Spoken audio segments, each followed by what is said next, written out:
वो ये है कि नबी पाक सल्लल्लाहु अलैहि वसल्लम ने ये भी बता दिया कि माँ का बड़ा हक है, और हुजूर ने ये भी बता दिया कि बीवी का भी हक है।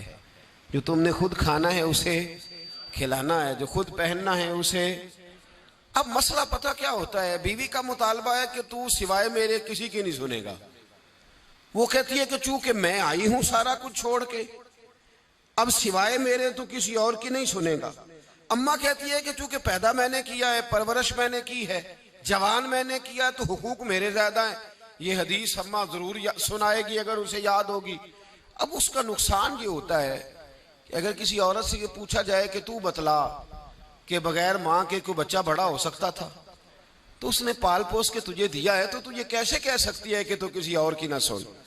और अगर अम्मा से बंदा कहे कि तू खुद ही गई थी इसको देखने, तू ही इसको लाई है, अब किस तरह करके ये मुमकिन हो सकता है कि खातून खाना जो निकाह करके आई है, जिसके हुकूक का तायुन खुद नबी पाक सल्लल्लाहु अलैहि वसल्लम ने फरमाया, उसको हक ना दिया जाए।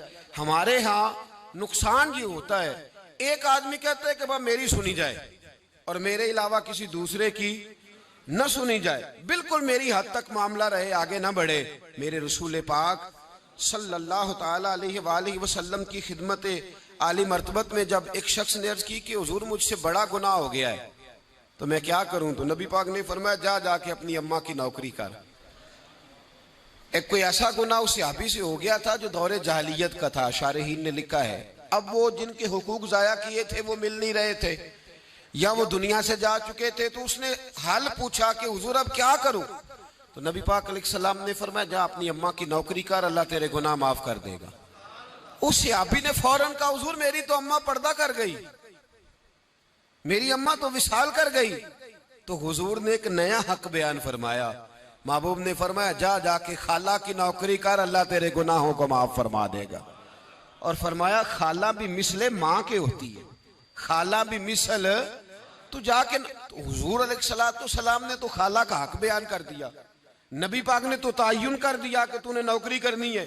अब अगर बेगम साहिबा को एतराज हो कि तू खाला के घर क्या लेने गया था, तो उधर क्यों गया था, तो ये उसका एतराज इसलिए दुरुस्त नहीं है कि इस हक को रसूल पाक ने बयान फरमा दिया है, नबी पाक सल्लल्लाहु अलैहि वसल्लम ने इसका जिक्र फरमा दिया। मेरे रसूल पाक सैयद आलम सल्लल्लाहु अलैहि वसल्लम ने खुद इरशाद फरमाया, तिरमिज़ी शरीफ की हदीस है, नबी पाक के ना किसी चचा पर किसी ने एतराज किया, तो जो है मेरी बात पर।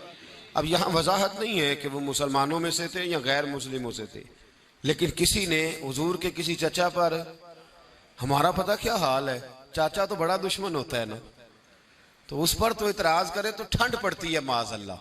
लोग कहते हैं फटाफट कर दो जुमले और कह दे, चाचा तो शरीक होता है, रोज अब्बा बताता है, अम्मा रोज तबसरा करती है कि बड़ा जालिम है। हुजूर के चचा पर किसी ने इतराज किया, ये तिरमिज़ी है, तो नबी पाक सल्लल्लाहु अलैहि वसल्लम ने फरमाया खबरदार, अगर किसी ने मेरे चचा के बारे में मुझे अजियत दी तो उसने मुझे अजियत दी। और फरमाया तुम्हें पता नहीं चचा तो इस तरह होता है जिस तरह बाप होता है, इस तरह होता है जिस तरह। अब चचा के हक का तायुन किसने कर दिया, नबी पाक सल्लल्लाहु अलैहि वसल्लम ने। अब अगर कोई शख्स इस पर यह शिकवा करे कि ये तो एक और हक आ गया,